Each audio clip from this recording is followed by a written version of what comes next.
آج جو شادی ہو رہی ہے یہ شادی کے مرحلے سے ہر لڑکا اور لڑکی گزرتے ہیں، ہر لڑکے لڑکی کو گزرنا ہے، اور شادی وقت سے ہونا چاہیے۔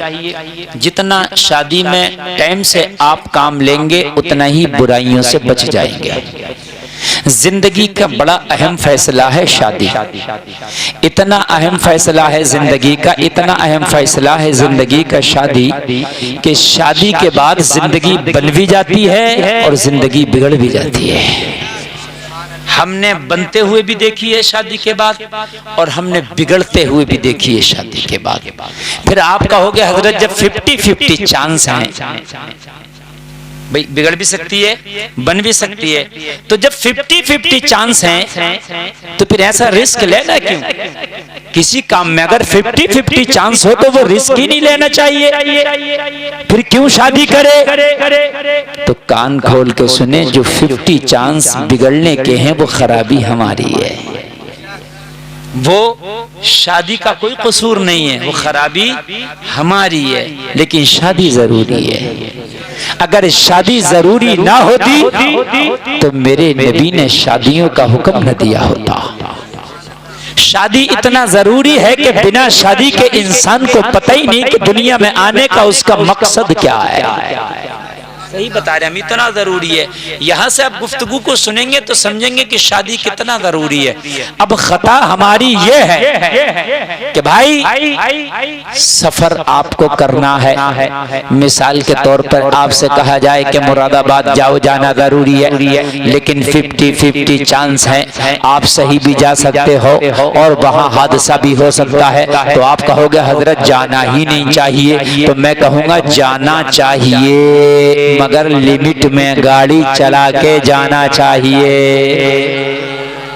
ہے نا بھائی؟ آپ 150 پہ گاڑی چلا کے جا رہے ہو تو ظاہر سی بات ہے چانس ہے، بات ہے کہ نہیں میرے بھائیوں؟ آپ گاڑی کو صحیح طریقے سے نہیں چلاؤ گے، چانس ہے۔ ٹیمپو پہ لٹک کے جا رہے ہو، چانس ہے۔ بس کے اوپر بیٹھ کے جا رہے ہو، چانس ہے۔ حفاظت سے آپ صحیح طریقے سے قاعدے میں سواری سے یا اپنی سواری سے جائیں اور پھر دعا کرتے ہوئے جائیں، یا اللہ مجھے حفاظت سے پہنچانا، حفاظت سے لانا، تو انشاءاللہ وہ تیرا سفر کامیاب رہے گا۔ ایسے ہی شادی ہے کہ جب آپ شادی کر رہے ہیں تو پھر آپ شادی کو شیطانی طریقے پہ نہ کریں۔ جب آپ شادی کر رہے ہیں تو آپ دنیا والوں کے طریقے پہ نہ کریں۔ جب آپ شادی کر رہے ہیں تو آپ فلموں والوں کے اپنے طریقے پہ شادی نہ کریں۔ جب آپ شادی کر رہے ہیں تو دنیا دار کو نہ دیکھیں۔ جب شادی کر رہے ہیں تو آپ دنیا کے غنڈے اوباش لوگوں کو نہ دیکھیں، بلکہ جب شادی کریں تو پھر مصطفیٰ کی سنت کو دیکھیں۔ جب شادی کریں تو صحابہ کے طریقے کو دیکھیں۔ جب شادی کریں تو اولیاء امت کو دیکھیں۔ جب شادی کریں تو علماء کو دیکھیں اور ان کے طریقے پہ شادی کرتے جائیں اور دعا کرتے جائیں، یا اللہ شادی کا سفر میرے لیے مبارک کر دینا، تو انشاءاللہ یہ شادی رحمت کے پھول برسائے گی، رحمت کے پھول برسائے گی یہ شادی، اور ایسے پھول برسائے گی خدا کی قسم، شادی کے بعد انسان کہے گا کہ واقعی اصل زندگی شادی کے بعد شروع ہوتی ہے۔ صحیح بات بتا رہا ہوں میں، واقعی اصل زندگی شادی کے بعد شروع ہوتی ہے میرے بھائی۔ لیکن اگر آپ نے اس شادی کو دنیا کے طریقے پر کر دیا، اگر اس شادی کو اپنے شیطان کو خوش کرنے کے لیے گاجے باجے ناچ تماشوں کے ساتھ کر دیا، تو آج تو نے بیج بویا ہے، کل جو تیری نسلوں کی شکل میں تیری فصل تیار ہوگی ان میں کوئی جواری ہوگا، کوئی اوباش ہوگا، کوئی سٹے باز ہوگا۔ اگر چاہتے ہو کہ تمہاری نسلوں میں کوئی اللہ کا ولی پیدا ہو تو شادی اولیاء کی طرح کرو۔ سبحان اللہ، کتنا ضروری ہے شادی میں ذرا آپ کو بتاؤں۔ جلسے میں آنے والوں، سب سے پہلا انسان دنیا کا حضرت آدم۔ اللہ نے حضرت آدم کو جب پیدا کیا تو دنیا میں نہیں بھیجا، آدم میں نے تمہیں پیدا کر دیا، پیدا کرنے کے بعد میں نے تمہارے لیے بہت خوبصورت ایک گھر بنایا جس کا نام جنت ہے، جس میں دودھ کی نہریں ہیں، جس میں شہد ہے، جس میں چھلکتے جام ہے، جس کے اندر ہر چیز کی فراوانی ہے، جہاں خوشیاں ہی خوشیاں ہیں، جہاں بیماری نہیں ہے، جہاں جہاں تکلیف نہیں ہے، جہاں مرض نہیں ہے، جہاں مشقتیں نہیں ہے، جہاں پریشانیاں نہیں ہے، جہاں پر دشمنیاں نہیں ہے، وہاں پر بہاریں ہی بہاریں ہیں۔ جنت خدا کی قسم جو آپ اپنے دل میں سوچو، جو آپ ذہن میں تصور کرو، جنت میں وہ چیز حاضر کر دی جائے گی۔ اللہ نے حضرت آدم کو پیدا کیا اور پیدا کرنے کے بعد جلسہ میں آنے والوں حضرت آدم کو جنت میں رکھ دیا۔ اور لوگوں سنو، آپ ذرا تصور کرو، آج کا 3 اسٹار ہوٹل جنت کا مقابلہ نہیں کر سکتا، 5 اسٹار ہوٹل جنت کا مقابلہ نہیں کر سکتا، 7 اسٹار ہوٹل جنت کا مقابلہ نہیں کرتا۔ دنیا میں سب سے اعلیٰ ہوٹل بھی جنت کا مقابلہ نہیں کرے گا، اس لیے کہ کسی بھی ہوٹل میں جاؤ بیماری وہاں بھی ہے، لیکن یہ جنت ہے جہاں کوئی مریض ہی نہیں ہوگا۔ جنت میں کوئی مریض نہیں ہوگا۔ کیسی ہے جنت؟ بھئی آپ تو 5 اسٹار ہوٹل میں جاؤ، اگر شوگر کا مریض ہے تو 5 اسٹار ہوٹل میں بھی مریض ہے۔ چترپور کا کوئی انسان اگر 5 اسٹار ہوٹل میں جائے اور اللہ نہ کرے وہ بیمار ہے تو وہ 5 اسٹار ہوٹل میں بھی بیمار ہوگا کہ نہیں ہوگا؟ بولو بھائیو، ہوگا کہ نہیں ہوگا؟ ہوگا۔ اگر بوڑھا آدمی پاک بالا کے 5 اسٹار ہوٹل میں رکھ دو، بوڑھا رہے گا کہ جوان ہو جائے گا؟ بولیے، بوڑھا رہے گا، جوان نہیں ہو سکتا۔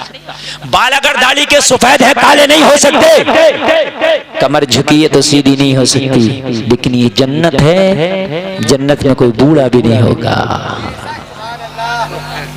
بتاؤ کیسی فیسلٹی ہے؟ جنت میں روشنی ہوگی مگر لائٹ کا بل نہیں جائے گا۔ کیسی فیسلٹی ہے؟ روشنی ہوگی مگر لائٹ کا، ہر چیز کھانے کو ملے گی مگر خریدنے کی ضرورت نہیں ہے۔ بتائیے، ہر چیز کھانے کو ملے گی مگر خریدنے کی ضرورت نہیں ہے۔ جنت میں نہ چوری ہے، نہ ڈاکہ ہے، نہ دشمنی ہے، نہ مخالفت ہے، بیمار بھی کوئی نہیں، بوڑھا بھی کوئی نہیں۔ اگر کوئی مرا تھا بڑھاپے میں جنت میں جائے گا تو اللہ اسے بوڑھا نہیں رکھے گا بلکہ جوان کر دے گا۔ جنت میں کوئی بوڑھا نہیں رہے گا۔ اب ذرا مجھے بتائیے، جنت میں تمہارا لباس ہے گندا نہیں ہوگا؟ ہائے ہائے، جنت کی جو نہریں ہیں، سونا اور چاندی کے کنارے، موتی جواہرات کے برتن ہیں جن سے پیا جائے گا۔ جنت کی خوشبودار ہوائیں چلیں گی، ایسا لگے گا جیسے عطر بکھیر رہی ہو۔ اور جنت کا محل معلوم ہے کتنا بڑا ہوگا؟ 100 گز کا پلاٹ نہیں ہوگا، 200 گز کا پلاٹ نہیں ہوگا، 1 بیگھہ کی حویلی نہیں ہوگی، 2 بیگھے کی حویلی نہیں ہوگی۔ یہ تو دنیا والے ہیں، امبانی کا بنگلہ ہے، فلاں کا بنگلہ ہے، ان کا بنگلہ، ان کا بنگلہ تو ہے، لیکن جنت میں جو تمہیں محل دیا جائے گا، اس محل کا جو دروازہ ہوگا، جو اس کی چوکھٹ ہوگی، اس کی چوکھٹ کی چوڑائی سن لو، اس کی چوکھٹ کے جو بازو ہوتے ہیں نا، 2 بازو دروازے کے ہوتے ہیں، تو ایک بازو سے دوسرے بازو تک تیز رفتار گھوڑے کو دوڑایا جائے تو 500 برس میں پہنچے گا۔ اتنا بڑا جنت کے محل کا تیرے دروازہ ہوگا تو تیرا محل کتنا بڑا ہوگا؟ بتائیے کتنا بڑا ہوگا؟ 500 برس لگیں گے گھوڑے کو تیز رفتار۔ نوجوانوں سنو، آج عیش کرنا چاہتے ہو؟ خدا کی قسم دنیا میں وہ عیش ہے ہی نہیں جو اللہ نے تیرے لیے جنت میں رکھا ہے۔ اور میرے بھائیو، دنیا میں ایسا عیش کا تصور بھی نہیں کیا جا سکتا، دنیا میں ایسا عیش کوئی لا نہیں سکتا، ایسا عیش دنیا میں کوئی ہو نہیں سکتا۔ اور دنیا میں کوئی گھنٹا ہے، کوئی لمبا ہے، کوئی گورا ہے، کوئی کالا ہے۔ جنت میں سب خوبصورت ہوں گے، سب لمبے ہوں گے۔ سبحان اللہ بولو یار۔ ارے میں جنت کی باتیں بتا رہا ہوں میرے بھائی۔ کوئی آپ سے پوچھ سکتا ہے تو اگر دنیا میں آپ کو تکلیفیں ہیں تو برداشت کر لینا، مرنے کے بعد یہ ساری تکلیفیں بھول جاؤ گے، تمہیں جنت کی شکل میں اللہ تمہیں تحفہ عطا فرمائے گا۔ نوجوانوں لیکن یہ جنت ایسے نہیں ملے گی کہ گیم کھیل رہے ہو موبائل پر نمازیں چھوڑ رہے ہو. نوجوانوں یہ جنت ایسے نہیں ملے گی والدین کو ستا رہے ہو. نوجوانوں یہ جنت ایسے نہیں ملے گی جھوٹ بول رہے ہو, چغلیاں کر رہے ہو, دوسرے کی بیٹیوں کو تک رہے ہو.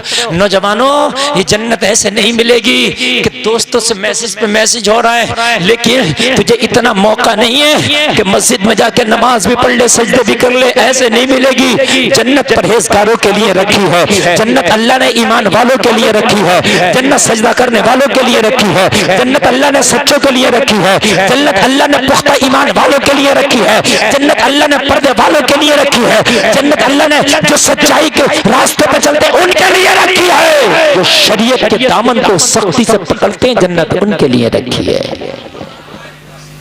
تو اتنی خوبصورت. لیکن میرے بھائی اچھا جنت میں ایک سب سے بڑی بات ہو رہی ہے, فیسلٹی جو دنیا میں کہیں نہیں. بتا دوں سب سے بڑی فیسلٹی کیا جنت میں؟ بولو, اجازت ہے بتاؤں؟ جنت میں سب سے بڑی فیسلٹی یہ ہے کہ موت نہیں ہے. سبحان اللہ. کتنی بڑی فیسلٹی ہے. کتنے بڑے ہاسپٹل میں چلے جاؤ موت ہے. بات ہے کہ نہیں میرے بھائی؟ وینٹیلیشن پہ جاؤ وہاں بھی موت ہے, آئی سی یو میں جاؤ وہاں بھی موت ہے, کوسموس میں جاؤ وہاں بھی موت ہے, آل انڈیا چلے جاؤ وہاں بھی موت ہے. لیکن جنت میں داخل ہو گئے تو موت نہیں ہے. کتنی بڑی فیسلٹی ہے. اور بتاؤں ایک فیسلٹی, جہنم میں جن لوگوں کو ڈالا جائے گا, جہنم کے لوگوں کو تو اللہ نکالے گا جہنم سے, لیکن جنت میں جسے رکھا جائے گا اسے کبھی جنت سے نکالا نہیں جائے گا. کتنی بڑی فیسلٹی ہے. نہ کبھی موت نہ کبھی جنت سے نکالا جائے گا, جہنم سے لوگوں کو نکالا جائے گا. کون سے لوگ ہوں گے؟ کچھ لوگ وہ ہوں گے جو گناہگار ہوں گے, خطا کار ہوں گے, سیاہ کار ہوں گے, مجرم و نکارہ ہوں گے, اور وہ جہنم میں جلیں گے جب اپنے گناہوں کی سزا پا رہے ہوں گے. تو کریم مصطفیٰ جب اپنے امتیوں کو جنت میں داخل کر چکے ہوں گے تو رب کی بارگاہ میں عرض کریں گے, میرے مولا اب ان بندوں کو بھی بخش دے جن کو تو نے گناہوں کی وجہ سے جہنم میں ڈالا تھا. لوگوں اللہ کی رحمت کو جوش آئے گا اور پھر وہ گناہوں کی سزا پائیں گے, اور گناہوں کی سزا پانے کے بعد پھر ان کو بھی جہنم سے نکال کے جو ایمان والے ہوں گے جنت میں رکھا جائے گا.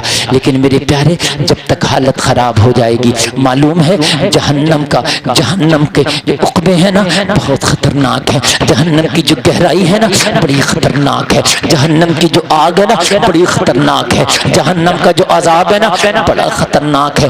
آپ سوچ رہے ہوگے حضرت جب جہنم میں جانا ہی ہے, وہ جب جنت میں مل ہی جائے گی تو ٹینشن کس بات کی. لیکن میرے بھائی جنت کب ملے گی گناہ کے بعد؟ ہائے ہائے, ذرا آؤ میں آپ کو سناتا ہوں جہنم کی کہانی. جلسے میں آنے والوں, جہنم میں ایک لمحہ رہنا بھی بڑا مشکل ہے. لوگوں ایک وقت کی نماز جس نے جان بوجھ کر کے چھوڑی 2,88,00,000 برس اس کو جہنم میں جلایا جائے گا. ایک وقت کی نماز چھوڑنے کے بدلے میں جلسے میں آنے والوں جنت تو ملے گی لیکن کب جا کے ملے گی حساب تم لگا لو. اگر کیلکولیٹر چلانا آتا ہو جہنم کی گہرائی اتنی ہوگی کہ جب اللہ جہنمی کو جہنم میں پھینکے گا 70,000 برس اس کو نیچے جانے میں لگے گا, نیچے گرتا ہی جائے گا, گرتا ہی جائے گا. 70,000 برس کے بعد جا کے کہیں وہ جہنم میں پہنچے گا. وہ لوگوں ذرا غور کرو, اتنا بدبودار جہنم ہوگا کہ لوگوں بدبو کے مارے ٹھکانا نہ ہوگا. پیاس کی شدت سے لوگ تڑپ رہے ہوں گے. لوگ آگ کے جوتے, آگ کی ٹوپی, آگ کا بچھونا, آگ کا کپڑا, آگ کی زنجیر آگ کے صندوق میں بند کر کے ڈال دیے جائیں گے. لوگوں پیاس کی وجہ سے زبانیں لٹک آئیں گی, نیچے کا ہو لوگوں کے گھٹنے میں لگے گا پیاس کی وجہ سے. جلسہ میں آنے والوں ذرا غور کرو, زبانیں نکل چکی ہوں گی, پیاس پیاس, العطش سب کی زبانوں پر ہوگا. ہائے جہنم, بڑا خطرناک مرحلہ ہے جہنم کا. لوگوں ہزاروں برس تک چیخیں گے, دروغے جہنم سے کہیں گے ہمیں پانی دے دے. 1,000 برس کے بعد دروغے جہنم بہرا ہوگا. 1,000 برس کے بعد اتنا سنے گا, کیوں چیختے ہو؟ اللہ اسے 1,000 برس کے بعد سننے کی طاقت عطا فرمائے گا. اتنا کہہ کے وہ پھر بہرا ہو جائے گا. 1,000 برس تک پھر چیخیں گے ہمیں پانی دے دے, ہمیں پانی دے دے. لوگوں آج زندگی بہت موج میں بہت مزے میں گزارتے ہو، تمہیں اللہ اس کے رسول کا ذرہ برابر بھی پرواہ نہیں، نمازوں کے وقت نکلنے تمہیں پرواہ نہیں، اذانیں ہو رہی ہیں تمہیں پرواہ نہیں، والدین کی گستاخیاں کر رہا تمہیں پرواہ نہیں، جھوٹ بول رہا تمہیں پرواہ نہیں، چغلیاں کر رہا تمہیں پرواہ نہیں۔ جلسے میں آنے والوں ذرا غور کرو، بڑا خطرناک ہے جہنم کا مرحلہ۔ غوث اعظم کی کرامت سن کے بہت خوش ہو جاتے ہو، لیکن خالی کرامت نہ سننے سے کام چلے گا، نہ سنانے سے کام چلے گا۔ اگر اعمال کی بنیاد پر اللہ نے جہنم میں ڈال دیا تو جلسے میں آنے والوں ہوگا کیا؟ 3000 سال تک یہ چیخیں گے پانی پانی۔ 3000 سال کے بعد دروغ جہنم کو اللہ سننے کی طاقت دے گا۔ یہ پوچھے گا کیوں شور لگایا ہے؟ کہیں گے 3000 سال ہو گیا تو سنتا نہیں؟ تو ٹھنڈے پانی کی نہر پہ کھڑا ہے، تیرے پاس ٹھنڈے ٹھنڈے پانی ہے، تو ہمیں تھوڑا سا پانی نہیں دے سکتا؟ 3000 سال ہو گیا چیختے ہوئے، کیا سن نہیں سکتا؟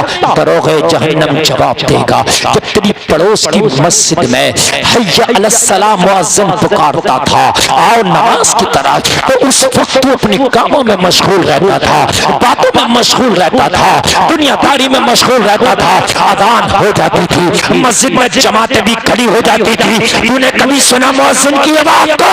جب تو بہرا ہو گیا تھا آج میں بہرا ہو گیا ہوں۔ خطرناک مسئلہ ہوگا میرے عزیزو، بڑا خطرناک، بڑا عزیزو۔ کھائیں گے ٹھوٹر کا درخت ہوگا، جب پھل کھائیں گے جہنمی تو کانٹے دار پھل ہوگا، حلق میں اٹک جائے گا۔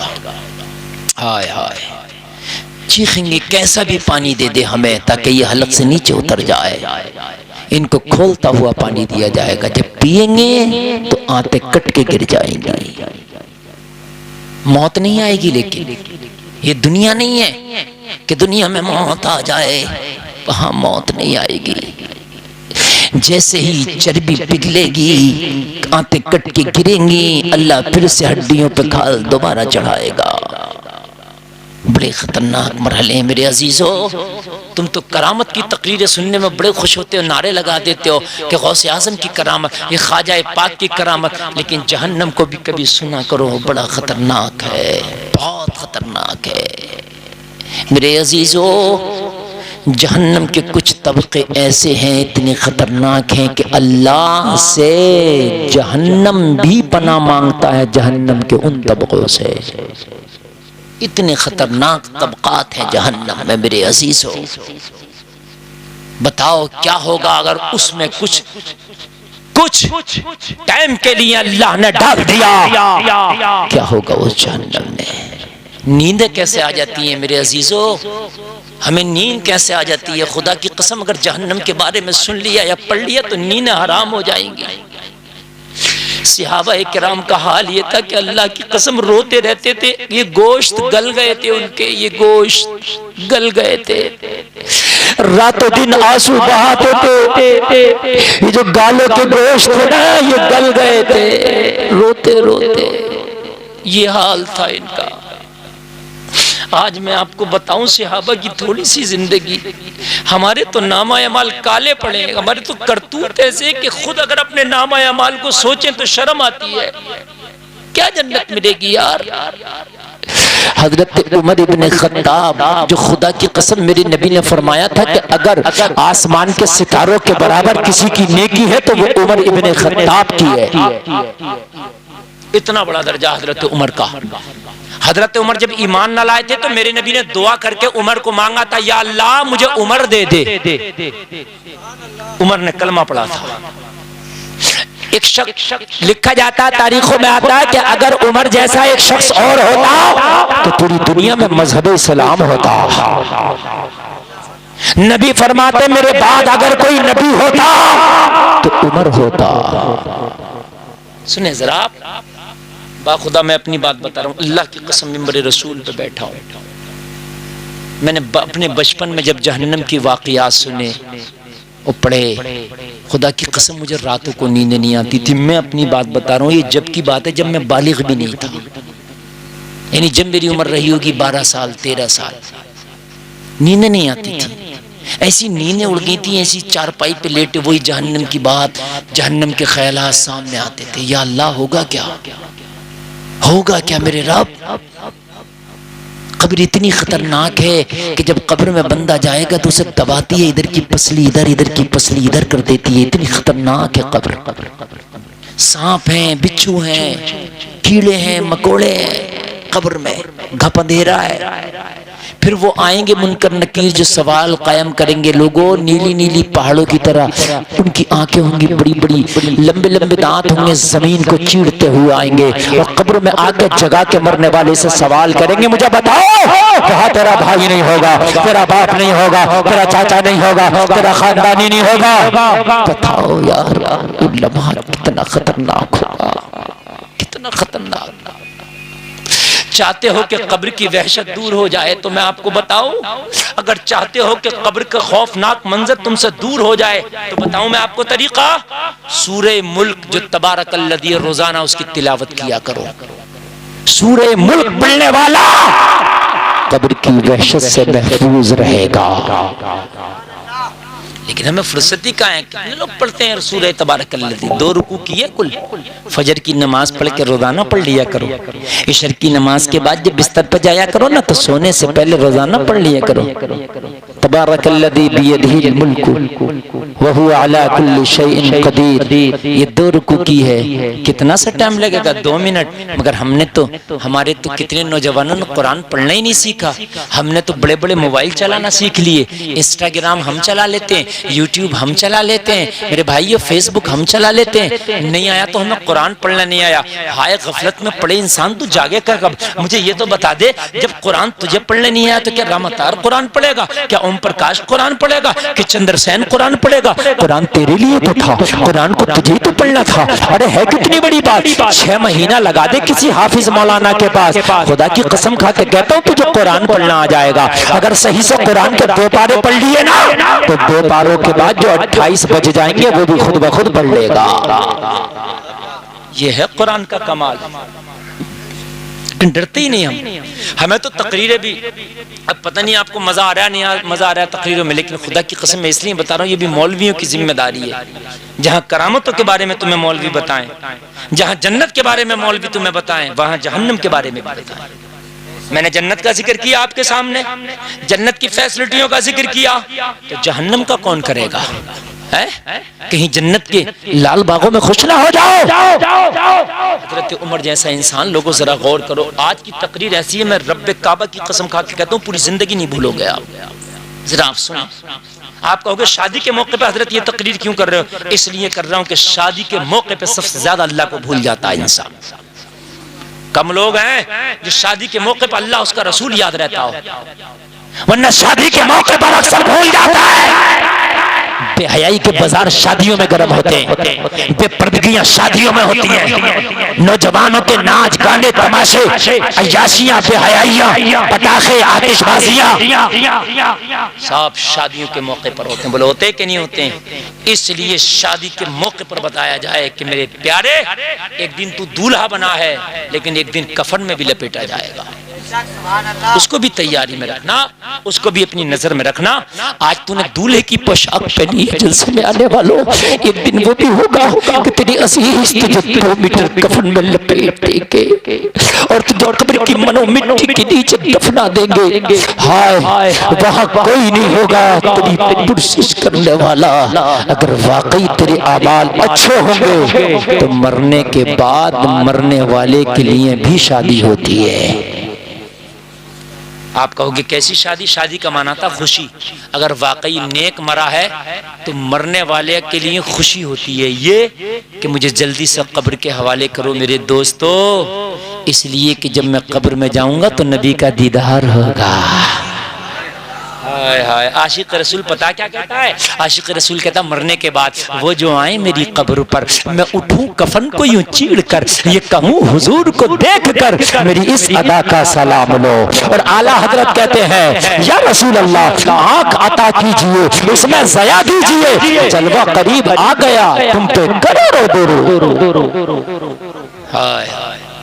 عمر جیسا صحابی، جلیل القدر صحابی، ذرا غور کریں آپ. عمر جیسا آج میں اتنے جو بات بتانے جا رہا ہوں خدا کی قسم کا کہ کہتا ہوں آپ کے ایمان تازہ ہو جائیں گے. اجازت ہے بیان کر دوں میں؟ اور میں کیوں بیان کر رہا ہوں؟ اس لیے کہ آپ سن بہت اچھا رہے. اللہ کرے اس جلسے کے صدقے میں ہم سب کو نیک بنا دے, ہم سب کو جنتی بنا دے. اللہ ہمارے اگلے پچھلے گناہوں کو معاف فرما دے. کوئی بیمار ہے تو اللہ شفا عطا فرما دے.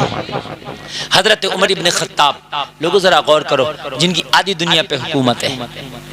آپ مسجد میں جب نماز پڑھنے گئے تو حضرت عمر کے دشمن نے صف میں چھپ کے بیٹھا تھا. حضرت عمر نے جب نیت کر کے ہاتھ باندھے ناف کے نیچے اللہ اکبر کہہ کے, اور جب حضرت عمر نے نماز شروع کی تو ظالم نے پیچھے سے خنجر حضرت عمر کے گھونپ دیا. زخم بہت گہرا لگا, پورا خنجر گھونپ دیا. حضرت عمر بے ہوش ہو کے زمین پہ گر گئے. خنجر گھونپنے والے کو پکڑ لیا. ذرا غور کریں, حضرت عمر کو بستر پہ لٹایا, خون بہت تیزی سے بہ رہا تھا. حکیم کو لایا گیا, خون اتنا بہ گیا کہ حضرت عمر کے جسم میں خون نہیں رہا. حکیم نے دوا پلائی. جب دوا پلائی نا تو زخم اتنا گہرا تھا کہ جو دوا منہ سے پلائی دودھ سے نا, وہ زخم کے ذریعے باہر نکل گیا دودھ. اتنا گہرا زخم تھا. ذرا غور کرنا, میں تاریخ پڑھ رہا ہوں آپ کے سامنے, اور میں نے تاریخ پڑھی ہے اس لیے میں آپ کے سامنے تاریخ پیش کر رہا ہوں. اللہ کرے کہ ہمیں عمل کی توفیق عطا ہو. حضرت عمر ابن خطاب کے جب دودھ نکلا زخم کے راستے سے باہر تو حکیم کی نگاہیں جھک گئیں. حکیم سے کہا کیا بات؟ حکیم نے کہا حضور کے پاس بہت کم وقت ہے, عمر کے پاس بہت کم وقت ہے. حضرت عمر کی سامنے نگاہیں جھکا کے حکیم بولا حضور وقت بہت کم ہے, اگر کوئی وصیت کرنا ہو تو کر دو. حضرت عمر نے فرمایا کیا بات؟ کہنے لگا حضور اب کوئی دوا کام نہیں کرے گی, میں دوا پلاتا بھی ہوں تو دوا میدے کے جو راستہ ہے, جو زخم ہے, وہ میدے کو چھلنی کر دیا ہے خنجر نے, اور وہ اس راستے سے دوا باہر نکل رہی ہے. زخم بہت گہرا ہے. حضور وقت بہت کم ہے آپ کے پاس, اگر کوئی وصیت کرنا ہے تو کر دو. اللہ اکبر. حضرت عمر کی وصیت سنو ذرا, ایمان تازہ ہو جائے گا. اللہ کرے کہ عمر کا صدقہ ہمیں عطا ہو. ہم تو کسی کا قرضہ لے لینا تو کہتے ہیں دے دیں گے, بھاگ تھوڑی رہے.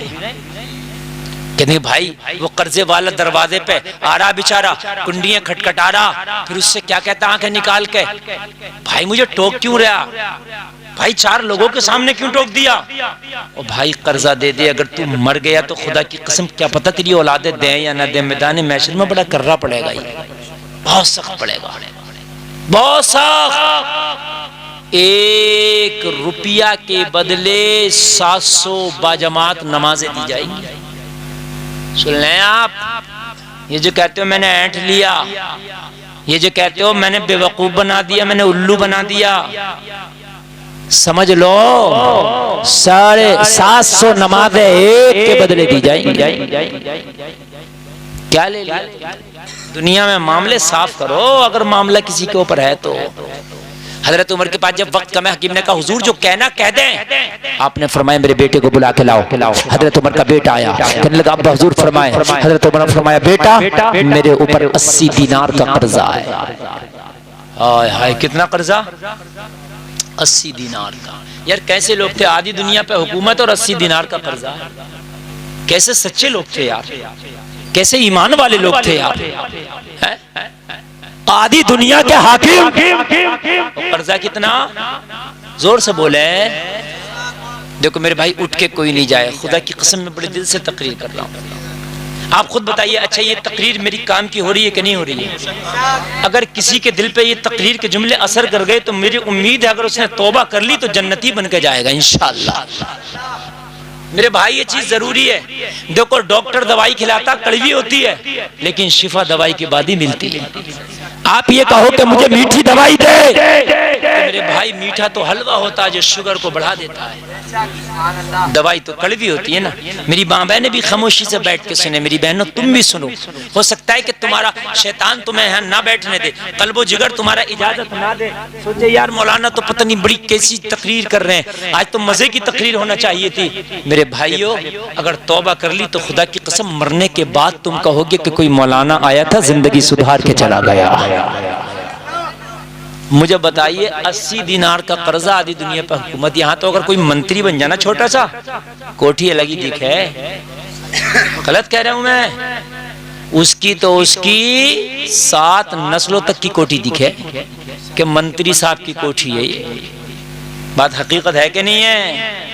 مگر میرے عزیزو عمر ابن خطاب کی آدھی دنیا پہ حکومت اور وصال کے ٹائم 80 دینار کا قرضہ. ہائے ہائے ہائے. اور ایک بات بتا دوں حضرت عمر کی زندگی کی, یار تم تو حیرت میں پڑ جاؤ گے. سنیں ذرا, حضرت عمر رات میں کچھ لکھ رہے ہیں, آواز آ رہی ہے؟ رات میں کیا کر رہے ہیں؟ کچھ چراغ جل رہا ہے. کیونکہ اس زمانے میں یہ لائٹ تو تھی نہیں, چراغ سے کام ہوتے تھے. چراغ جل رہا ہے. حضرت علی تشریف لے آئے حضرت عمر کے پاس. حضرت علی سے حضرت عمر نے پوچھا کیسے آنا ہوا؟ کہا عمر میرا کوئی ذاتی کام ہے, مشورہ لینے آیا ہوں. حضرت علی نے فرمایا کوئی ذاتی کام ہے, میں مشورہ. اتنا سنا حضرت عمر نے چراغ بجھا دیا. حضرت علی حیرت میں پڑ گئے, بھئی مہمان آتا تو چراغ جلایا جاتا ہے کہ بجھایا جاتا ہے؟ جلایا جاتا ہے. یار آپ کے گھر میں رات میں کوئی مہمان آ جائے بلب بند ہوگا تو جلاؤ گے کہ نہیں؟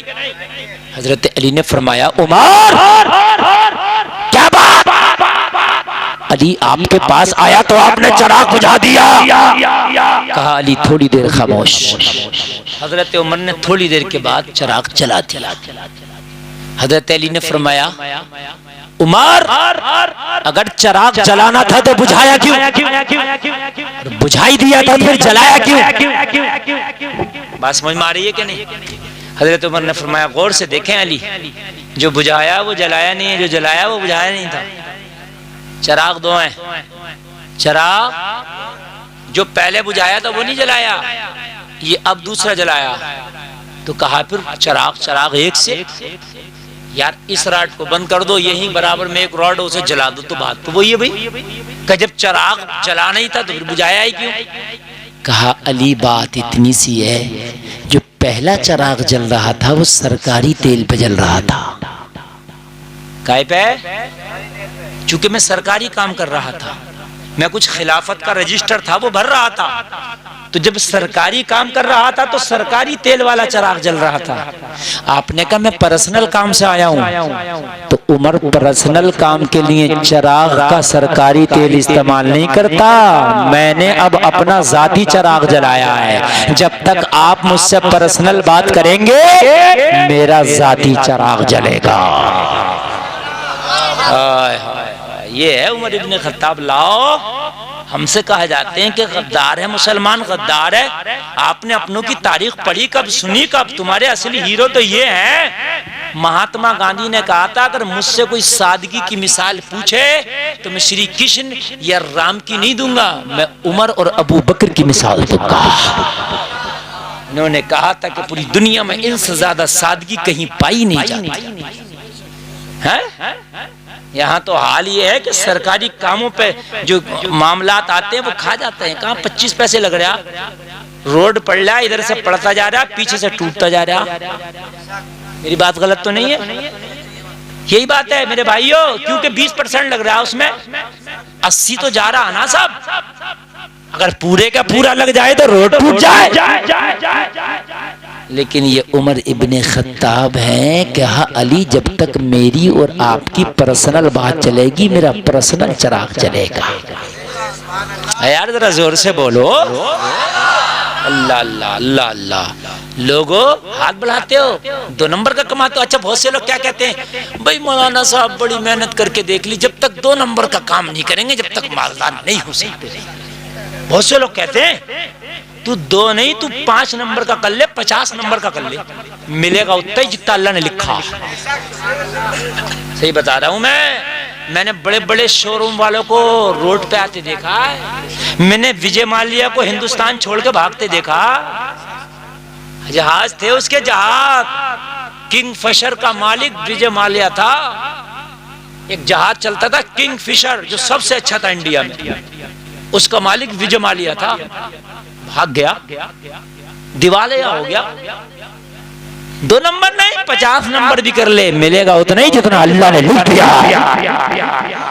اب میں نے دیکھا پکوڑی کی دکان لگائی بعد میں لائن لگ رہی ہے لائن. صبح سے لے کے شام تک 2 کنٹل آلو کاٹ کے بیچ رہا. جس نے 2 کنٹل آلو کاٹ کے بیچ دیے 5000 ادھر ہے مہینے کا 1.5 لاکھ ہے. پکوڑیوں والا کو 1.5 لاکھ کما رہا اللہ اور شو روم والے مکھی مار رہے ہیں. میری بات غلط تو نہیں ہے؟ میں نے دیکھا چھولے بتاشے کی دکان پر نمبر لگ رہا اور چکن کارنر بیٹ کھول کے بیٹھا مکھی مار رہا. چونکہ اللہ نے جتنا لکھا پیارے ملے گا اتنے. چکن کارنر کھول لے پکوڑی کی دکان رکھ لے چپل کی دکان رکھ لے شوز کی دکان رکھ لے چوری کر لے ڈکیتی کر لے تجارت کر لے بدماشی کر لے دلالی کر لے کمیشن کھا لے سچائی سے کما لے حرام سے کما لے ملے گا اتنا ہی جتنا اللہ نے لکھ دیا ہے. ہم نے تو چوروں کے بھی گھر نہیں دیکھے. چوروں کے گھر نہیں ہوتے. سب سے زیادہ مالدار تو چوروں کو ہونا چاہیے. سب سے مالدار شرابی کو ہونا چاہیے مگر برباد ہے. یہ تو سنا ہوگا کہ پی گیا 10 بیگھے زمین بیچ کے. سنا کہ نہیں سنا؟ پی گیا جبکہ شراب کتنی 100 روپے روز کی پیتا ہوگا 200 روپے روز کی مگر اللہ اس کے گھر میں ایسی نحوست برسا دیتا کہ بک جاتی. تو کان کھول کر کے سنو کام 2 نمبر کا کرو یا 1 نمبر کا قسمت کا مل کے رہے گا. یہ آپ بات سن لیں. اور یہ اگر اجازت ہو تو میں تھوڑی تقریر بڑھا دوں. بھائی ہم اتنی تقریر بڑھا رہے ہیں اور ہم دعا کر رہے ہیں اللہ سلامت رکھے. جو ایک شادی اور ہو رہی ہے انہیں بھی اللہ نے دیکھو عقل دے دی اور انہوں نے ڈی جے بند کر دیا. اچھی بات ہے میں ان کی تعریف کر رہا ہوں. اللہ ان کی شادی کو بھی بابرکت بنائے. اللہ ان کی شادی کو بھی خانہ آبادی بنائے. اور جتنا بچ گیا تھا اب کبھی زندگی میں اتنا بھی نہ بجائیں. وہ ہمارے بھائی ہیں وہ بھی ہے نا میرے بھائی. صبح کا بچھڑا شام کو گھر آ جائے تو بچھڑا نہیں کہلاتا. اتنا خیال تو کر لیا کہ مولوی گلفام تقریر کر رہا ہے کہ نہیں؟ ہاں. اور پھر کچھ پتہ نہیں ہم تو کیا بیان کرنے آپ تو جانتے ہی ہو. ہاں تو اس لیے اللہ سلامت رکھے. بڑا اچھا آپ سننے اب سننے تو میں سنا دوں. کبھی بھی حرام کی طرف نہ ملے گا اتنا ہی جتنا اللہ نے. اچھا جیسے مل بھی گیا چلو مان لو مل گیا لے آئے آپ نے کما لیا جھوٹ سے 10 20 50 ہزار. طبیعت خراب ہوئی پلیٹ لیٹ گر گئی تو پتہ چلا 6000 کا مل رہا ہے. کیوں نہیں؟ میری بات غلط تو نہیں ہے؟ وہ جو کیا بولتے ہیں پلیٹیں کم ہو جاتی ہیں وہ چڑھایا جاتا ہے. ہاں جموں پیک بڑا مہنگا سمجھ رہے ہیں آپ. 2-3 چڑھ جائیں گیا مہینے بھر کا. تو اس سے حلال کی کھاؤ تاکہ جموں پیک کا نمبر نہ آئے. بات ہے کہ نہیں میرے بھائیوں؟ تو بھائی رہے گا اتنا ہی جتنا کیا. ایک عورت رہا بڑی دعائیں مانگ رہی بڑی دعائیں مانگ رہی بہت. اللہ نے فرمایا زیادہ نہ مانگ تیری قسمت میں ابھی ہے نہیں کہ نہیں. یا اللہ تو مجھے عطا فرما دے. یا اللہ تو مجھے عطا فرما دے. بس سجدے میں گر کے مانگ. اچھا کبھی کبھی ایسا ہوتا ہم دعا کرتے ہیں قبول نہیں ہوتی. ایسا ہوتا تو آپ پریشان نہ ہوا کرے. وہ ہمارے حق میں چیز بہتر ہی نہیں اس لیے اللہ ہمیں نہیں دے رہا. کیا پتا ارے ہمیں اللہ پیسہ دے دے کیا پتا ہم بگڑ جا. اللہ پیسے دے دے کیا پتا ہم عیاش ہو جا. اللہ مال دے دے کیا پتا ہم راہ سے بھٹک جائیں. تو اللہ اگر غریبی دیا ہے اور ہمیں امیر ہی نہیں دے رہا دعا کے بعد میں بھی تو راضی رہو. یا اللہ اس میں بھی کوئی حکمت ہوگی. مانگ رہی دعا یا اللہ مجھے عطا کر. اللہ کی رحمت کو جوش آیا. میں منع کر رہا ہوں نہیں مانتی. اچھا بتا کیا مانگے جا. میں نے تجھے بھی ایک دعا دی. ایک دعا تیری قبول کروں گا ایک تیرے شوہر کی قبول کروں گا اور ایک تیرے بیٹے کی. 3 تھے شوہر بیوی بیٹا. جا تیری تینوں کی قبول مانگ لو جو چاہو. تو بڑی خوشی کا عالم نہیں. لیکن بھائی کبھی کبھی معاملہ ایسا ہوتا دعا قبول ہو کے بھی معاملہ جھونکے تو چونکہ اللہ نے جو لکھا وہ ہو کے رہے گا. تو اس نے مانگا یا اللہ جو چاہوں مانگ لوں کہ ہاں. تو کہا اللہ مجھے اتنی خوبصورت کر دے کہ میرے شہر میں مجھ سے زیادہ حسن والی کوئی نہ ہو. کیونکہ عورت کو حسن زیادہ پسند ہے. اللہ نے کر دیا. ارے اللہ کے لیے کوئی مشکل ہے؟ اللہ نے کر دیا۔ جب یہ حسن والی ہو گئی تو اب اس کے حسن کے چرچے ہو گئے، گلی گلی بازار بازار کوچا کوچا۔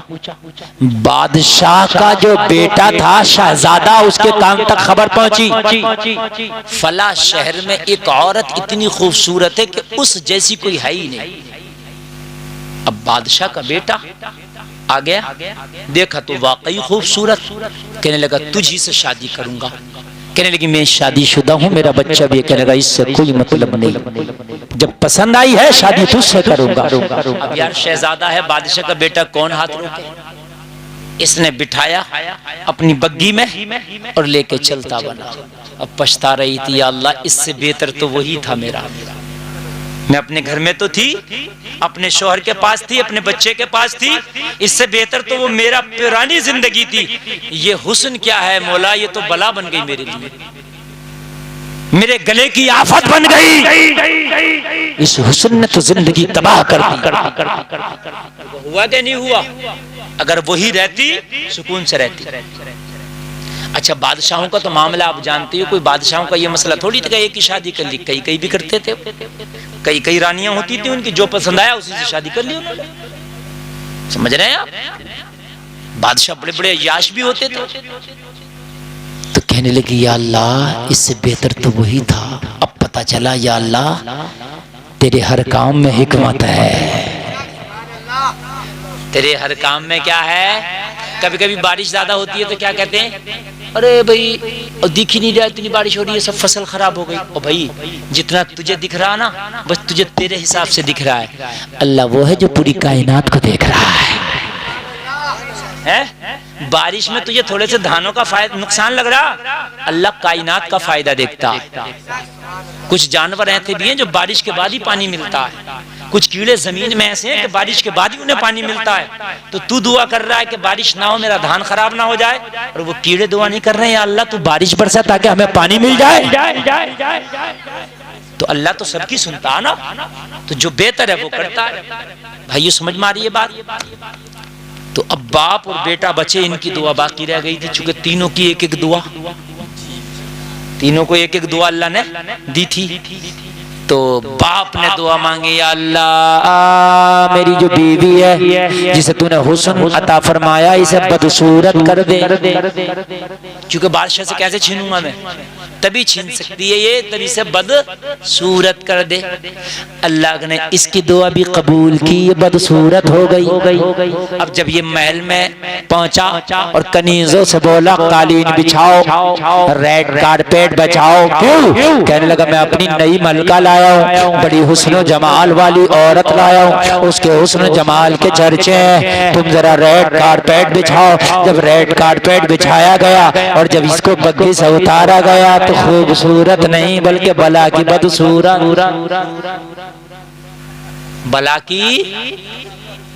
شہزادہ آنکھوں کو مسل رہا اور سوچ رہا یار میں نے تو دیکھا تھا بڑی خوبصورت تھی، جب بدصورت دیکھا تو کہنے لگا بھائی اس کو وہیں چھوڑ کے آؤ جہاں سے لائے تھے، میں کیا کروں گا اس کا، آرے بلا میری گلے پر۔ تو بھائی اس نے غلاموں کو حکم دیا، غلاموں نے کیا کیا، بگے میں پھر بٹھایا، وہیں چھوڑ دیا۔ اب بڑی بدصورت، اب تو شوہر نے بھی دیکھا تو شوہر کی نظر بھی اس کے پر نہیں ٹھہرتی، کیونکہ بدصورت۔ اللہ حسن دے تو کیسا دے گا، اور بدصورت کرے تو کیسا کرے گا۔ اللہ کے ہاں تو خزانے میں کمی ہے ہی نا۔ ایک دعا بچی تھی، کس کی؟ بیٹے کی۔ عرض کی مولا میری ماں کو ایسے ہی کر دے جیسے پہلے تھی۔ دعا تینوں کی قبول ہو گئی، معاملہ جوں کہ تو ہی رہا۔ بات سمجھے کہ نہیں سمجھے؟ دعا تینوں کی قبول ہو گئی مگر معاملہ جوں کہ تو ویسے ہی رہا جیسا تھا۔ اس لیے جھوٹ بول لو، چوری کر لو، 2 نمبر 5 نمبر کوئی سا بھی نمبر کام کر لو، ملے گا اتنا ہی جتنا تیرے رب نے تیری قسمت میں لکھ دیا ہے۔ بس یہ بات آپ ذہن نشی کر کے چلنا۔ میرے بھائیو میں بات پوری کروں بڑی تیزی سے۔ حضرت عمر ابن خطاب نے کہا 80 دینار کا قرضہ ہے۔ کتنا؟ تو کہا میں کیا کروں، ہمارے گھر میں تو اتنا نہیں ہے کہ میں قرضہ اتار سکوں، گھر میں بھی نہیں تھا حضرت عمر کے۔ فرمایا بیٹے میرے فلاں فلاں رشتہ دار کے پاس جانا، اس سے کہنا میرے باپ 80 دینار کا قرضہ چھوڑ کے گئے، اسے اتار دو۔ اچھی اولاد وہ ہے اپنے باپ کی کہ باپ مر جائے اس کے اوپر کوئی قرضہ ہو تو اچھی اولاد وہ ہے جو اپنے باپ کا سب سے پہلے قرضہ اتارے۔ بات سمجھ میں آ رہی ہے کہ نہیں؟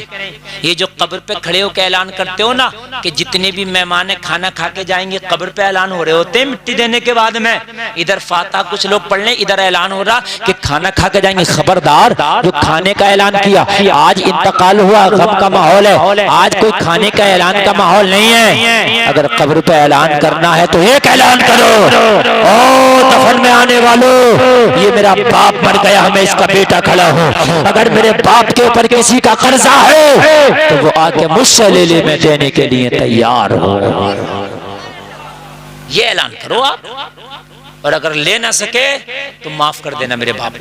اور ایک اعلان اور کرو، اگر میرے باپ سے، میرے بھائی سے، میرے چاچا سے، میرے دوست سے کسی کو تکلیف پہنچی ہو، اگر زبان کے ذریعے تکلیف پہنچی ہو، ہاتھ کے ذریعے تکلیف پہنچی ہو تو وہ معاف کر دے، اور اگر بدلہ لینا چاہے تو میں تیار ہوں اس کا بدلہ دینے کے لیے۔ یہ ہے صحیح طریقہ بھائیو۔ کھانے کے اعلان ہوتے ہیں ہمارے یہاں، خبردار جو کھانے کا اعلان کیا، یار آج گھر سے جنازہ اٹھائے، ابھی وہ مسحری قبرستان سے واپس نہیں آئی ہے اور یہاں لمبے لمبے چاولوں کی بریانی چل رہی ہوتی ہے۔ میرے بھائیو ہنسنے کی نہیں رونے کی بات ہے، حقیقت بتا رہا ہوں میرے بھائیو، میرے عزیزو۔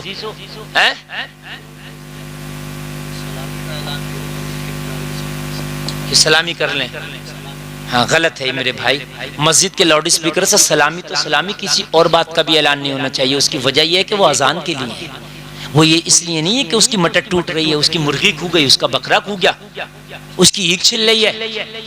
اعلان ہوتے ہیں بہت سے، نہیں ہے یہ۔ جب چندہ دیا تھا مسجد میں تو یہ سوچ کے دیا تھا کہ مٹر ٹوٹنے کے لیے اعلان کے لیے لاؤڈ اسپیکر لا رہے ہیں، یا یہ سوچ کے دیا تھا کہ اذان پڑھنے کے لیے لاؤڈ اسپیکر لا رہے ہیں؟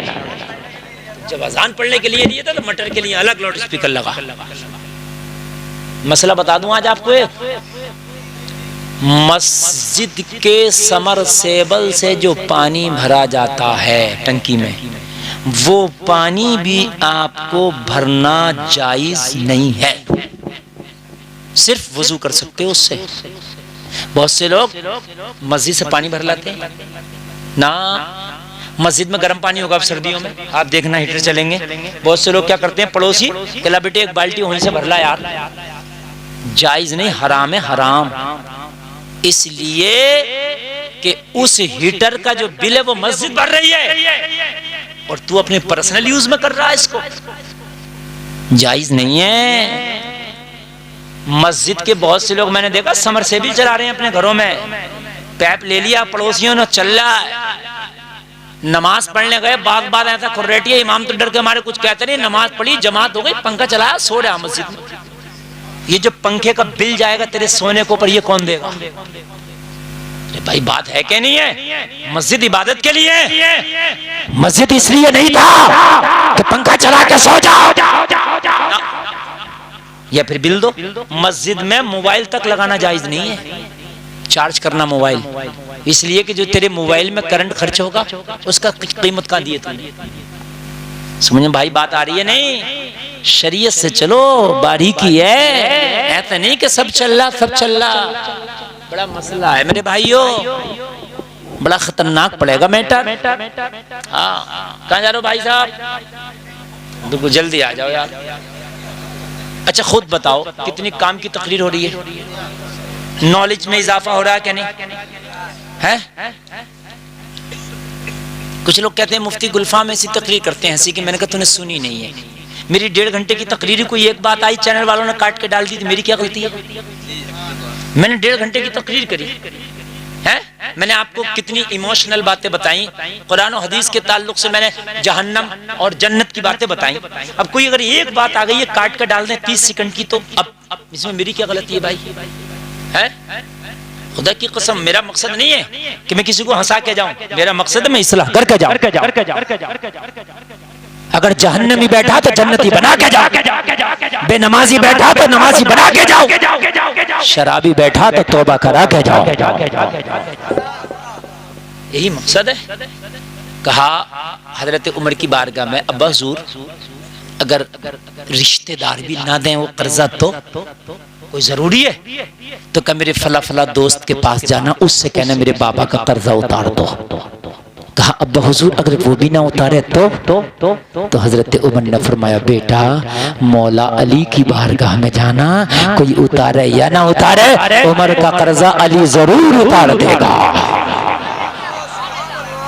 ان رافضیوں کے منہ پہ تھپڑ ہے یہ عمر کا، جو یہ کہتے ہیں گالیاں بکتے ہیں عمر کو یہ رافضی، اور کہتے ہیں مولا علی اور حضرت عمر میں 36 کا آنکڑا تھا، بنی نہیں تھی، حضرت عمر نے معاذ اللہ حضرت علی کے اوپر حملے کیے۔ یہ پتہ نہیں ہے ظالموں، ان میں تو اتنی محبت تھی۔ عمر کہہ رہے ہیں جب رشتہ دار میرا قرضہ نہ اتارے، میرے دوست نہ اتارے، تو علی کی بارگاہ میں جانا، علی سے اتنی محبت ہے کہ وہ ضرور اتار دیں گے۔ ذرا زور سے بولو یار۔ اچھا یہ اگر زندگی کا قول ہوتا تو آپ یہ بھی کہہ سکتے تھے حضرت ہو سکتا زندگی میں حضرت عمر کے معاملات علی سے اچھے رہے ہوں، بعد میں بگڑ گئے ہوں، لیکن یہ تو آخری جملے ہیں جب حکیم نے جواب دے دیا تھا۔ یہ تو آخری جملے ہیں جب حکیم نے جواب دے دیا تھا کہ اب زندگی نہیں ہے، تب ہے کہ میرا قرضہ کوئی اتارے یا نہ اتارے حسنین کا بابا ضرور اتارے گا۔ ذرا زور سے بولو یار، ذرا زور سے۔ تو یہ رافضی اپنی جگہ غلط ہے، ہم اہل سنت والجماعت صحیح ہیں۔ ان میں نہیں تھی مخالفت، مخالفت تو کر رہا ہے، تو کات رہا ہے، تو کر رہا گھپلا۔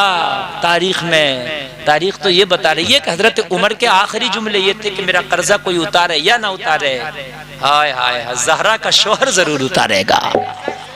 سبحان اللہ۔ بیٹے نے کہا ٹھیک ہے۔ اچھا اس کے بعد کیا کرنا؟ اب لوگوں ذرا غور کرو، ذرا غور کرو۔ حضرت عمر ابن خطاب فرماتے بیٹو ایک کام اور کر۔ کہا کیا؟ کہا حذیفہ بن یمان کو بلا کے لاؤ، ایک صحابی نام ہے حذیفہ بن یمان، یہ نبی کے رازدار صحابی ہیں۔ نبی جب بھی کوئی راز کی بات کرتے تو کسی سے نہیں کرتے، حذیفہ سے کرتے۔ کس سے کرتے؟ کیا نام ہے؟ زور سے بولیں کیا نام ہے؟ جب بھی کوئی سیکریٹ بات کرتے نبی تو حذیفہ سے کرتے، کسی سے نہیں کرتے۔ لوگوں تاریخوں میں آتا ہے کہ حذیفہ نبی کا رازدار ہے۔ حضرت عمر نے کہا حذیفہ کو بلا کے لاؤ، مزہ آئے گا، ذرا سنیں۔ حضرت حذیفہ کو بلا کے لایا گیا۔ حضرت عمر ابن خطاب نے فرمایا حذیفہ سچ بتانا، ایک روز نبی نے آپ کو مدینے کے منافقین کی لسٹ تھمائی تھی؟ کہا ہاں حضور تھمائی تھی۔ کہا مدینے کے جتنے منافق ہیں اس لسٹ میں ان کے نام تھے؟ حذیفہ بن یمان سر ہلا کے کرے ہاں عمر وہ تھے۔ کہا وہ لسٹ کہاں ہے؟ کہا حضور وہ لسٹ میرے پاس ہے، وہ راز کی بات تھی، نبی نے مجھے بتایا تھا کہ فلاں منافق ہے مدینے میں، فلاں منافق ہے، جتنے بھی مدینے میں منافق ہیں ان سب کے نام اس لسٹ میں لکھے ہیں جو نبی نے مجھے عطا فرمائی تھی۔ حضرت حذیفہ فرماتے انہوں نے مجھے کیوں بلایا ہے؟ یہ بتاؤ آخری وقت میں مجھے کیوں بلایا؟ حضرت عمر فرماتے حذیفہ میں نے اس لیے بلایا کہ اس لسٹ میں عمر کا نام تو نہیں ہے۔ اس لسٹ میں عمر کا نام تو نہیں ہے۔ حضرت حذیفہ خاموش کھڑے کچھ بولتے نہیں۔ حضرت عمر نے فرمایا حذیفہ بتانا پڑے گا، سانسیں کم ہیں، میرے پاس وقت کم ہے، حذیفہ جلدی بتا کہ اس لسٹ میں عمر کا نام تو نہیں ہے۔ حضرت حذیفہ مسکرا کے بولے مبارک ہو عمر اس میں تیرا نام نہیں ہے۔ یہاں تو خالی جمعہ پڑھ کے جنت کے ٹھیکیدار سمجھتے ہیں آپ کو۔ خالی حج کریے، بعض بعض حاجی جی اتنا بڑا مکار ہے کہ پڑوسی کی میٹ سب سے زیادہ حاجی جی چھانٹ رہا، سوچ رہا میں تو حج کریے آیا ہوں، میرا کیا ہو رہا؟ سمجھ رہے ہیں آپ؟ حج کریے بکی باغ کھیلتا پھر رہا، تاش کے پتے اڑا رہا، تاش کے پتے، کہہ رہا یہ بن گیا میرا اکا۔ جب پتہ نہیں ہے حاجی جب مرے گا تو تیرا اکا کیسے بنے گا؟ پھر دیکھنا تو صحیح بتا رہا ہوں میں، حج کر کے جھوٹ بولتا پھر رہا، جھوٹ حرام خوریاں کر رہا حج کر کر کے. کان کھول کے سن، مولوی ہو، مفتی ہو، حاجی ہو، میرے بھائی جنت کا ٹھیکہ کسی کے باپ کا نہیں ہے. جنت انہیں ملے گی جو جنت کے حقدار ہیں، جن کے اعمال جنت کے قابل ہوں گے. ہم بھی نہ سوچے کہ ہم مولانا مفتی ہیں جنت ہماری ہے، عمل جائیں گے. حضرت فاطمہ الزہرا کو جب قبر میں رکھا جا رہا تھا تو صحابہ کرے، او قبر تجھے پتا تیرے اندر کسے رکھا گیا؟ حسنین کی ماں ہے. تجھے پتا جو تیرے اندر آئی ہیں کون ہے؟ مصطفیٰ کی شہزادی ہے. پتا کون ہے؟ یہ علی کی بیوی ہے. پتا کون ہے؟ جنتی عورتوں کی سردار ہے. قبر سے آواز آئی، یہاں حسب و نسب نہیں دیکھا جاتا، یہاں نامہ اعمال دیکھا جاتا ہے. یہاں یہ نہیں دیکھا جاتا کس کا بیٹا کس کا پوتا، یہاں یہ دیکھا جاتا نامہ اعمال کیسا ہے. اب سنیں آخری بات، میری تقریر بہت لمبی ہو رہی ہے، آپ محبت سے بس آخری بات اور سنیں. بہت اچھا اور بہت کامیاب جلسہ ہے ماشاءاللہ. بہت ٹائم سے 1 بجے تک لگ بھگ آپ کا جلسہ مکمل ہو جائے گا انشاءاللہ. آپ آرام بھی کر لیں گے. اللہ آپ کو سلامت رکھے، یہ آپ کی محبتیں. لیکن میں نے اتنے دل سے بولا، مجھے بھی یقین نہیں تھا کہ میں اتنی محنت سے تقریر کر لوں گا. جب میں تقریر کے لیے بیٹھا تھا نا تو میرا ٹمپریچر اتنا بخار تیز تھا، ایسا لگ رہا تھا کہ میں بول نہ سکوں گا. لیکن آپ کی محبتیں اتنی اچھی، آپ کی سماعتیں ہیں کہ میں بڑا دل کھول کے بول لیا. بیٹے نے کہا ابا حضور اب کیا کرنا؟ حضرت عمر ابن خطاب نے فرمایا، بیٹا اب ایک کام امی عائشہ کے پاس جا. میرے نبی کا وصال ہو چکا تھا اور نبی کے جہاں قبر شریف ہے یہاں 2 قبر بن چکی تھی اس روضہ رسول میں جو گنبد خضرا ہے. کس کس کی معلوم ہے؟ ایک میرے نبی کی قبر تھی اور ایک دوسری قبر کس کی تھی؟ کوئی بتا سکتا ہے جلسے میں پورے مجمع میں سے؟ کس کی تھی؟ اچھا ماشاءاللہ، ارے واقعی آپ کو پتہ، اللہ سلامت رکھے. چونکہ حضرت عمر سے پہلے حضرت ابو بکر کا وصال ہو گیا تھا، ان کی قبر تھی. اب ایک قبر کی جگہ خالی تھی. کہا بیٹا روضہ رسول میں ایک قبر کی جگہ خالی ہے، جا امی عائشہ سے جا کے پوچھ لے کہ میرا بابا اجازت چاہتا ہے وہاں دفن ہونے کی. اب وہ جا کے یہ نہ کہنا کہ امیر المومنین کا بیٹا آیا. بیٹے وہ بڑی بارگاہ ہے، بیٹے وہاں پر یہ پد و عہدے نہیں چلتے. سیدھے سیدھے کھڑے ہو کے کہنا امی عائشہ عمر کا بیٹا آیا. ہائے ہائے ہائے ہائے. اگر اجازت دے دیں تو مجھے روضہ رسول میں دفن کرنا، اور اگر ماں عائشہ اجازت نہ دیں تو جنت البقیع میں دفن کرنا. جلسے میں آنے والوں ذرا غور کرو. بیٹا حضرت عائشہ کی بارگاہ میں حجرہ عائشہ کے دروازے پہ کھڑا ہے، کہنے لگا او ماں عائشہ عمر کا بیٹا آیا ہے. حضرت عائشہ نے فرمایا بتا کیوں آیا ہے؟ کہا باپ کے خنجر لگا ہے، خون بہ گیا. حکیم نے جواب دے دیا وقت بہت کم ہے، میرے باپ نے آخری مرتبہ یہ معلوم کرانے کے لیے بھیجا ہے کہ اگر آپ کی اجازت ہو تو باپ کو روضہ رسول میں دفنایا جائے. امی عائشہ کہتی ہے او عمر کے بیٹے، یہ جگہ تو عائشہ نے اپنے لیے رکھی تھی مگر مانگنے والا عمر ہے، اس لیے یہ جگہ میں عمر کو الاٹ کر دیتی ہے. ہائے ہائے ہائے ہائے، میں نے اپنے لیے رکھی تھی، میری قبر بننا تھی یہاں، لیکن مانگنے والا عمر ہے، منع نہیں کر سکتی. جاؤ، میں نے عمر کو یہ جگہ الاٹ کر دیا. سبحان اللہ. بیٹا آیا. حضرت عمر نے فرمایا بیٹا کیا خبر لایا؟ بیٹا مسکرا کے بولا باپ جگہ کی اجازت مل گئی ہے، مبارک ہو. روضہ رسول میں جو قبر کی جگہ ہے وہ آپ کے نام امی عائشہ نے کر دیا ہے. اب آخری بات سن. حضرت عمر نے فرمایا بیٹا ایک کام اور کر لینا، اب میری آخری وصیت سن. کہا کیا؟ کہا بیٹا حذیفہ بن یمان سے میں نے پوچھا کہ منافقوں میں میرا نام تو نہیں، تو منع کر دیا. کیا کر دیا؟ لیکن ہو سکتا ہے میرے پد اور میرے عہدے کی حیا کرتے ہوئے منع کر دیا.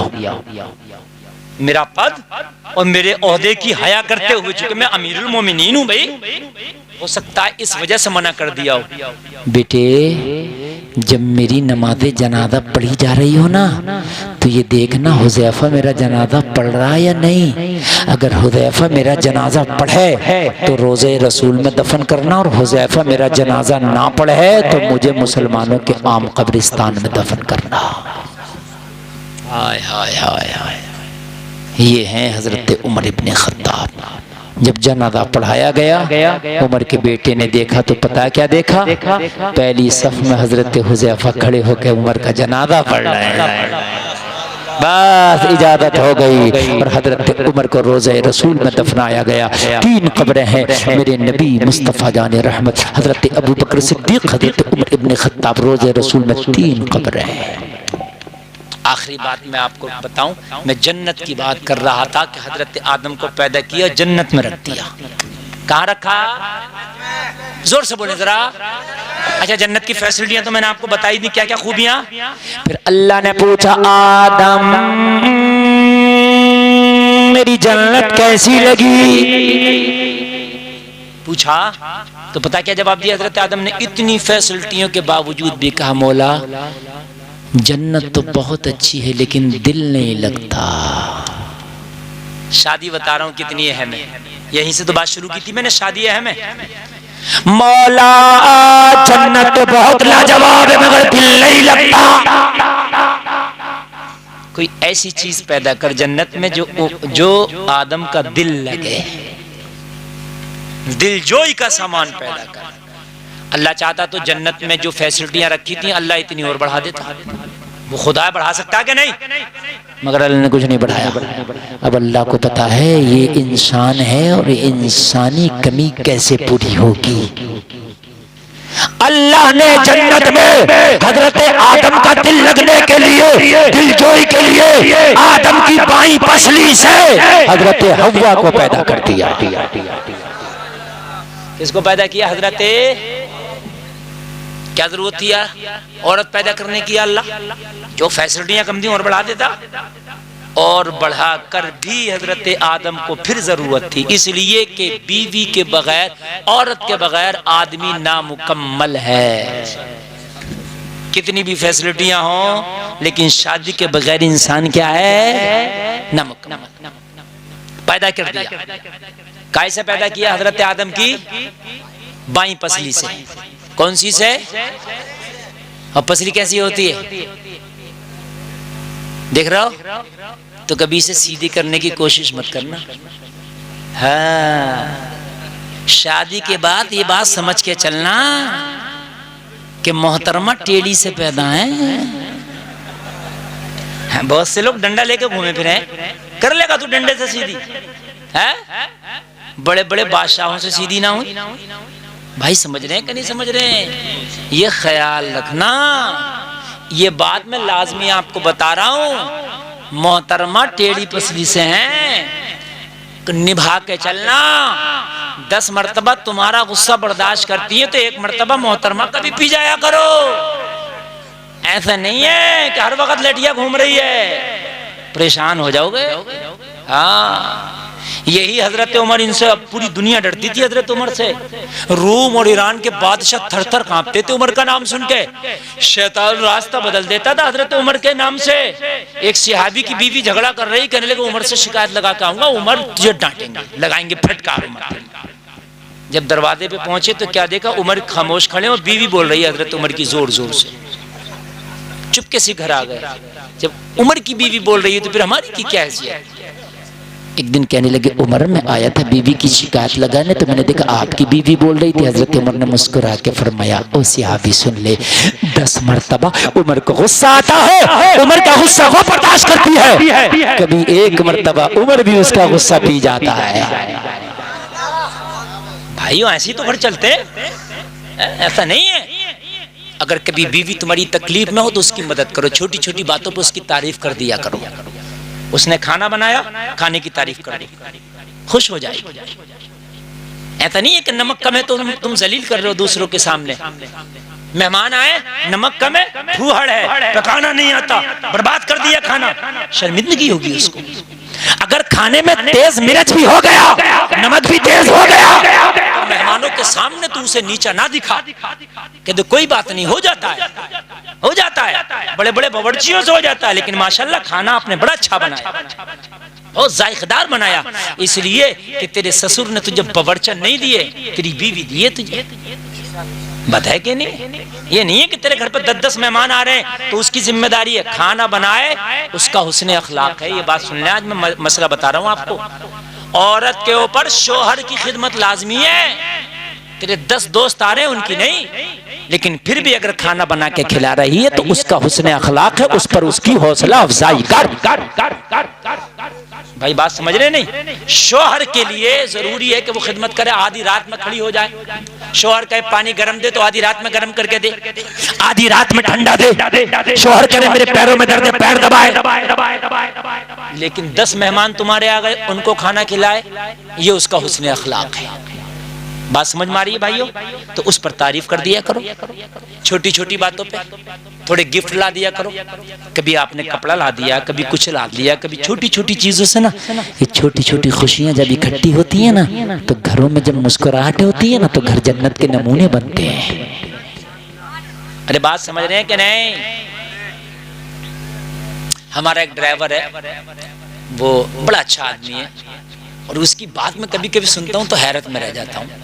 وہ اپنے گھر کو اتنے سلیقے سے چلاتا ہے، غریبی آدمی، زیادہ امیر نہیں ہے لیکن باخدا اتنے سلیقے سے چلاتا ہے، ماشاءاللہ باشرہ داڑھی ہے اس کی، سمجھ رہے ہیں آپ، اور ماشاءاللہ نمازی ہے، اور وہ اتنے سلیقے چلاتا ہے۔ ایک دن کہنے لگا حضرت ہماری جو ہے بیگم نے کہا کہ وہ مہندی لگانا ہے تو کون لا دیں؟ تو میں نے کہا ارے کون کی بات کر رہی ہیں آپ نے بڑی دنوں میں بڑے ٹائم کے بعد تو کوئی فرمائش کی ہے۔ بولے حضرت مجھے بھی تو خوشی کرنا تھا، میں 20 روپے کا کون لا دیتا، مہندی لگ جاتی۔ بولے میں نے 20 روپیہ خرچ نہیں کیا، میں نے 500 روپیہ خرچ کیا کہ مہندی لگانے والی کو بلا دی۔ ارے آپ نے بڑی مشکل سے تو آج فرمائش کی ہے۔ تو وہ کہنے لگی ارے آپ نے اتنا خرچہ کیا کر دیا؟ ارے کیا بات ہے، تمہارے لیے 500 روپے کوئی زیادہ، حالانکہ 500 کوئی بڑی رقم نہیں ہے، لیکن خوشی کی بات میں آپ کو بتا رہا ہوں۔ اب آدمی اس 20 روپے کے کون پہ گالی بکتا اور بڑے بھاری کون لگا گی، بات ہے کہ نہیں ہے؟ اور اس میں 2-4 باتیں کڑوی کہہ دیتا، اس کا دل ٹوٹ جاتا۔ عورت اگر اپنے شوہر کے لیے زینت کر رہی ہے جائز ہے، ثواب ہے۔ اگر عورت مہندی لگا رہی ہے اس لیے کہ میرے شوہر کو میں اچھی لگوں تو اس مہندی لگانے پر بھی اسے ثواب ملے گا۔ بات سمجھ رہے میرے بھائیوں؟ ہاں، عورت کے لیے مہندی زینت ہے۔ تو کہنے لگا حضرت میں نے کیا کیا، 500 روپے میں ایک مہندی لگانے والی جو ہوتی ہیں آرٹسٹ، ان کو بلا دیا، انہوں نے بڑی اچھے سے مہندی لگائی، اور میں نے کہا اب تمہیں اترنا نہیں ہے، چاہے مجھے تھوڑا سا کام کرنا پڑ جائے لیکن جب تک مہندی سوکھ نہ جائے آرام کرو۔ کہنے لگے حضرت کیا میرا گھر جنت کا نمونہ ہے، میں نے 1-2 گھنٹے تھوڑا سا مطلب کچھ کرنے کا بھی ہوگا کر دیا اور دل خوش کر دیا۔ بولے حضرت جو پورا ہفتہ ہماری اہلیہ نے ہماری خدمت کی ہے، کپڑے، چائے گرم، پانی گرم، سمجھ رہے؟ بولے حضرت گھر آئے تو بالکل کھانا گرم، چائے گرم، تو تیرے 500 روپے اور 2 میٹھے جملوں سے اگر تیری زندگی خوبصورت بن رہی ہے تو تو بے وقوف کیوں بن رہا ہے؟ بات ہے کہ نہیں؟ چھوٹی سی زندگی کو خوبصورت کرنے کے لیے آپ کو اپنی روش کو چینج کرنا ہوگا، ہے نا میرے بھائیوں؟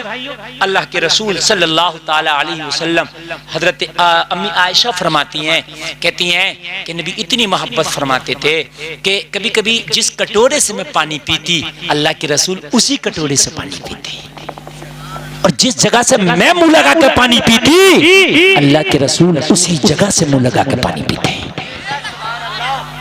مگر اللہ سدھار دے، آج کل کے کچھ ماں باپ بڑھیا بڈھے بھی ایسے ہیں، پتہ نہیں ان کے پیٹوں میں درد ہوتا، اگر بیٹا بیوی کے ساتھ کھانے لگے اور یہ تو جورو کا غلام ہو گیا، پورے محلے میں پھجیتے کرتے پھر رہی ہے۔ ارے بیوی کے ساتھ تو کھا رہا، کسی غیر کے ساتھ تھوڑی نہ کھا رہا، خوش ہو جا۔ اگر تیرے بیٹے میں تیری بہو میں محبتیں رہیں گی تو نہ تیرا بیٹا گناہوں کی طرف جائے گا، نہ تیری بہو گناہوں کی طرف جائے گی۔ ساتھ میں کھایا کرو بیویوں کے، اس سے محبتیں بڑھتی ہیں۔ ارے بھائیو یہ اسلام ہے، یہ میں جو آپ کو بتا رہا ہوں یہ اسلام ہے۔ پہلے ایک طبق میں کھاتا تھا پورا گھر، محبتیں اتنی ہوتی تھی، اتنی محبت ہوتی تھی کہ دور کا بھی اگر چچا ہے نا تو اتنی محبت سے بولتا تھا، زور سے نہیں بولتا تھا، چچا آ گئے۔ اب تو بھئیے کا گریبان پکڑ کے گھوم رہا، ختم ہو گئے، ڈسپوزل پلیٹیں چل رہی ہیں، کھاؤ پھینک دو۔ کہاں گئے؟ اخلاق و کردار سب ختم ہے. پہلے ساتھ میں کھاتے تھے. میں نے اپنے بچپن میں دیکھا اتنا بڑا طباق ہوتا تھا, شکرانہ ہو گیا اور 5 لوگ اور مہمان سب اسی میں کھا رہے ہیں. میرے بھائی ہوتا تھا نہیں ہوتا تھا؟ اب تو ڈسپوزل ہے, کھاؤ پھینک دو. تو جیسے کھانے ویسے ہی تمہارے رکھ رکھاؤ بھی ہو. بس. اللہ میرے بھائیوں ہمیں شریعت پہ عمل کی توفیق عطا فرمائے. اور ٹیڑھی پسلی سے پیدا, کان کھول کر کے سنیں. اور ایک بات میں آپ کو اور بتا دوں میرے بھائیوں, ایک بات میں آپ کو اور بتا دوں. وہ بات یہ ہے کہ عورت کے ساتھ میانہ روی اختیار کیا. میانہ روی مطلب درمیانہ, چونکہ بیچ کی پسلی سے پیدا کیا اللہ نے, پیر سے پیدا نہیں کیا, ٹھکرانے کی چیز نہیں ہے. نہ سر کی ہڈی سے پیدا کیا, ایک دم سر پہ بٹھالنے کی بھی نہیں ہے. بہت سے لوگ ایسے ہوتے ہیں کہ ایسا سر پہ بٹھا لیے کہ اس کے چکر میں پھر وہ کالا دیکھ ہی نہیں رہا ہے, اسی کی بس ہر ہمیں بیچ کی چال. نہ اسے ذلیل کرو نہ اسے رسوا کرو, ٹھیک ہے, اسے بھی خوش رکھو, اس کا بھی خیال رکھو اور دوسروں کا بھی خیال رکھو. میرے عزیزو, آج جو ہمارے گھر بگڑنے ہیں وہ فلمیں دیکھ دیکھ کے, سمجھ رہے ہیں آپ, سیریل دیکھ دیکھ کے. ہماری ماں بہنیں جب ودا ہو کے جاتی ہیں دلہن بن کے تو وہ تو سیریل دیکھ کے گئی ہے نا. ساس بھی کبھی بہو تھی تو وہ تو ظاہر سی باتیں کرے گی. لیکن اللہ کے رسول کی بیٹی کی اگر سیرت پڑھ کے جاتی, حضرت فاطمہ کو پڑھ کے جاتی, تو خدا کی قسم ہمارے گھر نہ بگڑے ہوتے, کورٹ کچہریوں کی نوبت نہ آئی ہوتی, چوکی تھانے پولیس نہ ہوا ہوتا. خدا کی قسم شوہر اور بیوی دست و گریباں نہ ہوتے, لوگوں ایک دوسرے کی پنچایتیں نہ ہو رہی ہوتی, بیویاں ایک دوسرے کے اوپر لان تان نہ کر رہی ہوتی. قرآن نے تو کہا لباس لکم وانتم لباس لہم. قرآن کہتا ہے بیوی شوہر کا لباس ہے اور شوہر بیوی کا لباس ہے. اگر بیوی کے اندر کوئی خامی ہو تو شوہر کو چاہیے چھپا لیا کرے, اس کی کہیں برائی نہ کرے, اسے نیچے دکھانے کی کوشش نہ کرے. اگر شوہر کے اندر کوئی خرابی ہے تو بیوی کو چاہیے وہ میکے میں جا کے برائی نہ کرے, اپنی سہیلیوں سے برائی نہ کرے, اپنے باپ اور ماں سے برائی نہ کرے, بلکہ اپنے شوہر کی برائیوں کو چھپا لیا کرے. اگر شوہر کے گھر میں فاقہ بھی ہے تو اس کی شکایت اپنے میکے میں نہ کرے. اگر شوہر کے گھر میں تکلیف بھی ہے تو اس تکلیف کو پی جائے. اس لیے کہ قرآن نے کہا تم اپنے شوہروں کا لباس ہو. جیسے لباس جسم کو ڈھانک لیتا ہے ویسے ہی میاں بیوی ایک دوسرے کی برائیوں کو ڈھانک لینا چاہتے ہیں. اگر آپ ایک دوسرے کی برائیوں کو میرے عزیزو ڈھانک لوگے نا تو کل قیامت کے دن اللہ آپ کو سرخروی عطا فرمائے گا. اللہ نے حضرت حوا کو پیدا کیا اس لیے کہ اللہ کو معلوم ہے اس انسان کی زندگی تبھی مکمل ہے جب اس کی زندگی میں ایک عورت ہے, ایک بیوی ہے, ایک شریک حیات ہے. حضرت حوا کو پیدا کیا اور پیدا کر کے فرمایا او آدم یہ حوا میں نے تمہارے لیے بنائی ہے, اب تمہارا جنت میں اس سے جو دل لگے گا یہ دل جوئی کے لیے بنائی ہے. کہا مولا تو پھر میرے لیے ہے تو میرے لیے حلال کیسے ہوگی؟ کہا تمہیں جنت میں تمہارا نکاح حوا سے کراؤں گا اور اس کا مہر تم ادا کرو گے. مہر کیا ہے؟ کہا میرے آخری نبی پہ 10 مرتبہ درود پڑھو.